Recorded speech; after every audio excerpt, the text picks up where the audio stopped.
इजहार करें।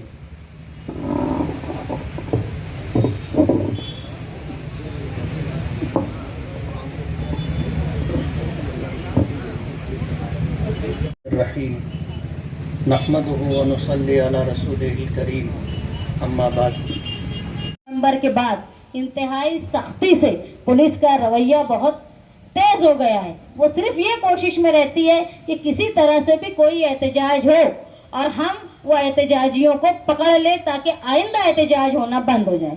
12 नवंबर के बाद ऐसे ही हालात हो गए थे, किसी तरह का भी कोई एहतजाज मालेगांव शहर में हो नहीं रहा था। तो हमने तय किया था दस्तूर बचाओ कमेटी की तरफ से मालेगांव शहर के 30 से ज्यादा जगह पर जो लोग जेल में मौजूद थे उनके घर के लोगों को 36 जगह पर हम लोगों ने एहतजाजी तौर पे 4-4 लोगों को बैठाया था। उसका मकसद यही था कि भाई पुलिस को ये समझ जाए कि मालेगांव के लोग डरते नहीं है तुमसे। और हमने वो एहतजाज किया। उसके बाद आगरा जो जेटी के सामने वाला रोड है उसको बंद करके हमने बिना इजाजत के हमने बंद करके एहतजाज किया ताकि उनको समझ जाए कि हम पुलिस से डरते नहीं हैं। और यही करने की कोशिश मालेगांव शहर में हम लोग कर रहे हैं। उसी की ये एक कड़ी है कि हमारे पास 2 मसाइल है। एक तो ज्ञानव्यापी मस्जिद में जो गैर कानूनी तौर पे लोग सर्वे करने गए जिनको कोर्ट की तरफ से इजाजत है, लेकिन हिंदुस्तान के जो प्लेसेस ऑफ वर्शिप एक्ट 1991 है उसके खिलाफ है। उसके खिलाफ हमको मालेगांव की तरफ से ज्ञानव्यापी मस्जिद के जो ट्रस्टियान हैं उनकी मदद के लिए हमने ये तय किया है दस्तूर बचाओ कमेटी की तरफ से कि मालेगांव शहर से एक वफ्द जो है वो ज्ञानव्यापी मस्जिद में जाएगा, वहाँ के ट्रस्टियान से मिलेगा और उनको जिस तरह की मदद, चाहे कानूनी तौर पे उनकी मदद करने में हम लोग अगर हिस्सेदार हो सकते हैं तो हम वो होंगे। अगर उनको माली तौर पे कोई जरूरत होगी तो हम मालेगांव शहर से उनकी वो मदद करने के लिए भी तैयार है। और अगर वो शहर रोड पर चल के कोई मुजाहरा करके आवामी तौर पे राय बनाने के लिए हमको कहेंगे तो हम उसमें भी उनके साथ रहेंगे। इसीलिए हम हमारी तरफ से एक वक्त भेजेंगे जो कुछ दिनों में हम तय कर लेंगे और वो वहां जाके ट्रस्टियान से मिलेगा। दूसरा जो एक मालेगांव शहर में बड़ा मसला हो गया है पुलिस का दबाव, इतना सख्त दबाव कि पुलिस कानूनी तौर पे डेमोक्रेटिक तौर पे एहतजाज करने को रोकती है। ये कहीं ना कहीं खत्म होना चाहिए। एक मीटिंग में मैंने कहा था कि मुझे दुख इस बात का है कि पुलिस क्या रोकती है वो जाने तो हमारी आवाम बेहिस ना हो जाए। ये कोशिश हमारी तरफ से रहेगी कि हम पुलिस के दबाव को, जो हम कानूनी तौर पे जो काम करते हैं दस्तूरी तौर पे करते हैं, वहां से पुलिस का दबाव खत्म हो। मैं पूछती हूँ मालेगांव शहर की जो अमन कमेटी के मेंबरान हैं उनका काम ये होता है कि पुलिस से आवाम के बीच का राब्ता सही करना।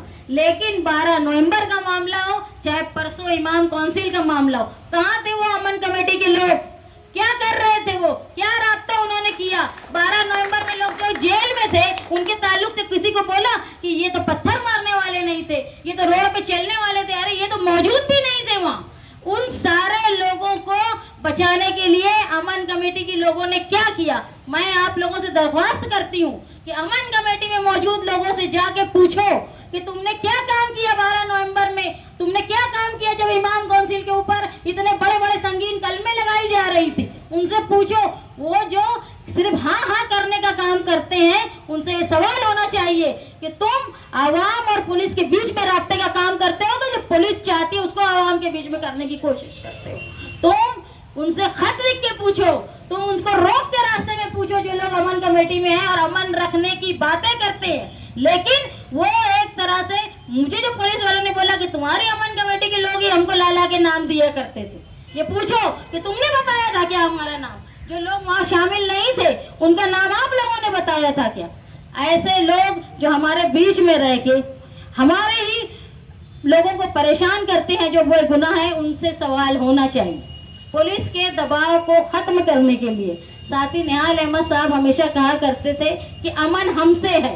हमसे मतलब आवाम से है। आवाम चाहती है तो अमन होता है, आवाम नहीं चाहती है तो अमन नहीं होता है। तो तो अगर हम चाहते हैं कि अमन रहे तो हमारे हिसाब से अमन रहेगा, जमहूरी हक को दबा के अमन रहेगा, ऐसा हम बर्दाश्त नहीं करेंगे। इसलिए पुलिस के दबाव को खत्म करने के लिए 22 तारीख को साथी निहाल अहमद साहब की सालगिरह के दिन हमने ये तय किया है कि रात में 8:30 बजे मुशावरत चौक में मालेगांव शहर के एमएलए मुफ्ती मोहम्मद इस्माइल साहब और मैं कन्वीनर दस्तूर बचाओ कमेटी, हम काली पट्टी लगाकर एहतजाज दर्ज करेंगे पुलिस के खिलाफ कि अब तुमने ना हमको बोलने का हक बचा के रखा है, ना हमको कुछ करने का हक बचा के रखा है, तो हम खामोश होके हमारा एहतजाज दर्ज करेंगे। आप तमाम लोगों से दरख्वास्त है कि इस एहतजाज में आप लोग हमारी मदद करें और पुलिस के जो दादागिरी चल रही है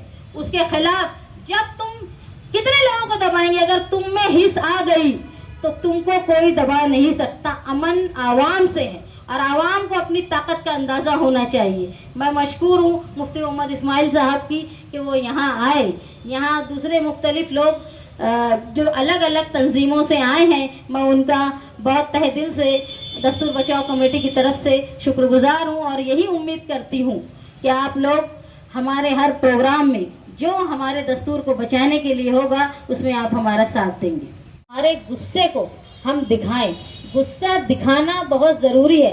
जब इलाहाबाद हाई कोर्ट का फैसला आया तो उस वक्त समझ लो कि कोर्ट ने मुसलमान के कब्जे को भी माना था, मस्जिद के कब्जे को भी माना था, उसकी मिल्कियत को भी माना था, लेकिन हमारी आस्था को नहीं माना था उन्होंने। अगर हम अपनी जोर और शोर से हम उतनी तेजी से बोले होते तो शायद हमारी आस्था भी कोर्ट तक पहुंची होती। और हमारे जो एहतजाज था जो 1947 से पहले से चल रहा था, मुतनाज़ा ज़मीन जो 1991 के कायदे में नहीं थी बाबरी मस्जिद की, उसके बावजूद ये हिंदुस्तान के सेकुलर और मुसलमान लोगों के एहतजाज का नतीजा था कि उसको हम 1992 तक बचा पाए।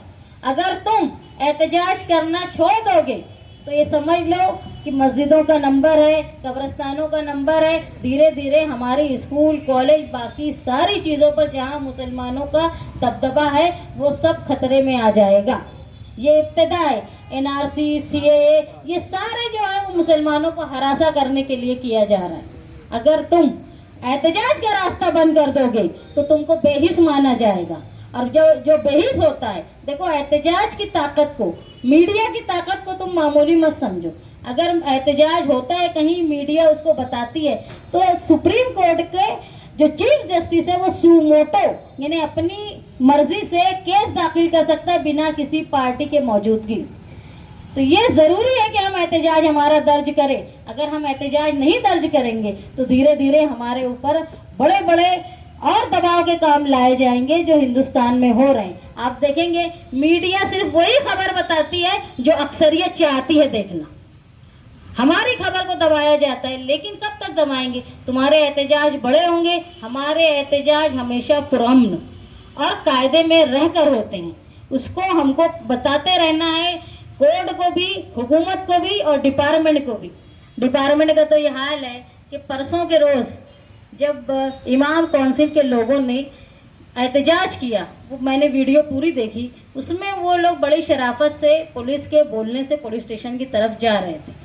अगर किसी ने ये बोला होगा कि मुझे इस तरह से क्यों पकड़ा जा रहा होगा तो कोई गलत बात नहीं थी, क्योंकि जब उनको बोला जा रहा था कि तुम पुलिस स्टेशन चलो तो वो राजी थे, उस रुख की तरफ थे पुलिस स्टेशन की तरफ जाने। लेकिन फिर भी उनके पीछे से कॉलर पकड़ी गई और उनको पुलिस स्टेशन में लेकर गए और 4-6 घंटे तक वो प्रोसीजर चलता रहा और आखिर में मालूम पड़ा कि उनके ऊपर सख्त कलमे लगी हैं, जो कि 16 लोग थे, उनका किसी भी सियासी पार्टी से कोई ताल्लुक नहीं था।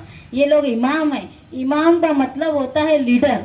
वो ऐसे लीडर थे जो बिना किसी सियासी पार्टी के लीडरी कर रहे थे अपने मजहब के लिए।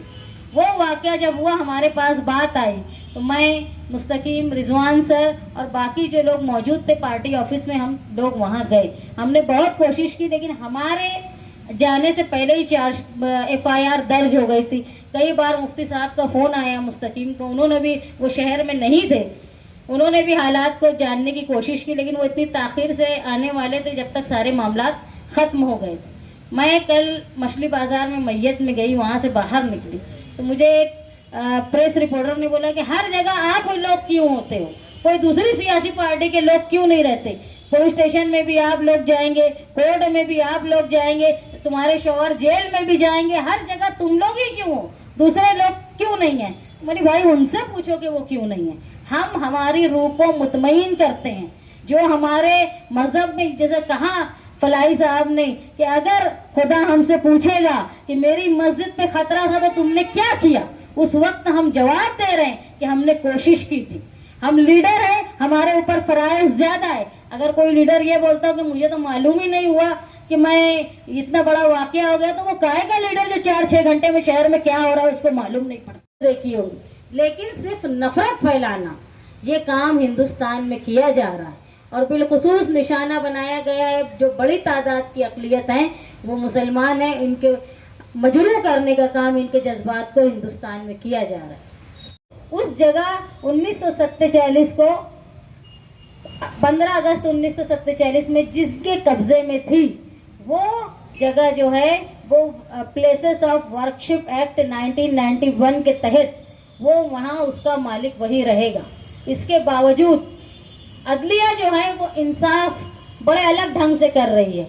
कोर्ट अलग बोलती है, इंक्वायरी करती है, पूछती है। मैं तो यहाँ मुफ्ती साहब मौजूद है, वो तो हिंदुस्तान की, उन्होंने गैर मुस्लिम के कॉन्स्टिट्यूशन को माना, गैर मुस्लिम गांधी जी को अपना लीडर माना, यहाँ तक के उन्होंने minister, chief minister, prime minister सारे लोग गैर मुस्लिम थे। लेकिन मुसलमानों ने पाकिस्तान की बजाय हिंदुस्तान को अफजलियत दी। इसका मतलब यह है कि सबसे बड़ी सेकुलर जमात अगर हिंदुस्तान में कोई है तो वो मुसलमानों की है और वही सेकुलरिज्म आज तक जिंदा रखा है हिंदुस्तान में मुसलमानों ने।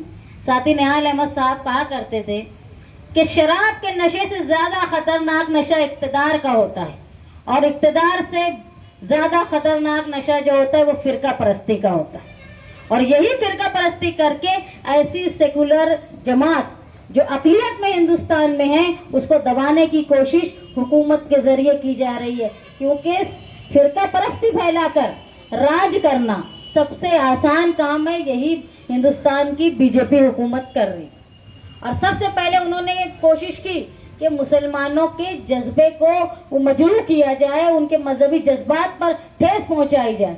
मुख्तलिफ तरीके से उन्होंने कहीं गाय के नाम से, कहीं मस्जिद के नाम से, कहीं नमाज पढ़ने की जगह के नाम से इन्होंने मालेगांव हिंदुस्तान में नफरत फैलाने का काम किया। और आज इस जगह पर हम पहुंच गए हैं कि जो हिंदुस्तान में कायदा बना था 15 अगस्त 1947 के बाद, जिस जगह जो मजहबी इमारत है, चाहे वो मुसलमानों की हो चाहे वो हिंदुओं की। अहमद साहब कहा करते थे कि हिंदुस्तान की सबसे सेकुलर आबादी मुसलमान है, कि यहाँ मौजूद मालेगांव शहर के ऐसे बेदार लोग जो मुसीबत के हालात में बेखौफ होकर यहाँ मौजूद हैं। हमें दस्तूर भी बचाना है और देश भी बचाना है, इसलिए हम जिल्लत की मौत, जिल्लत की जिंदगी से इज्जत की मौत को तरजीह देंगे इंशाअल्लाह ताला। हम कोई अरे गहरे नत्थु खैरे नहीं है। रहा सवाल रमजान महीने में जो जुलूस निकला, हमारे लोगों ने खुद तो रोजा थे, खुद तो पानी को अपने ऊपर हराम कर रखा था कि रोजा रहकर हम पानी नहीं पीते, लेकिन जो यात्री निकले थे, क्या ये आंख नहीं थी डिपार्टमेंट को कि वो लोग रोजा रहकर यात्रियों को पानी पिला रहे थे। और एक ऐलान हुआ कि कल हम दले गांव से 40 गांव फाटे से जुलूस का इस्तेकबाल करेंगे। अफसोस है वारे डिपार्टमेंट के लोग, कितने दयालतदार हो तुम कि वहां के सारे दुकानदारों को तुमने 2 घंटा बंद करवाया कि जुलूस निकल जाने दो। यानी तुमको मालूम था कि वो फसादियों का जुलूस है, इसलिए तो तुमने दुकानें बंद कराई।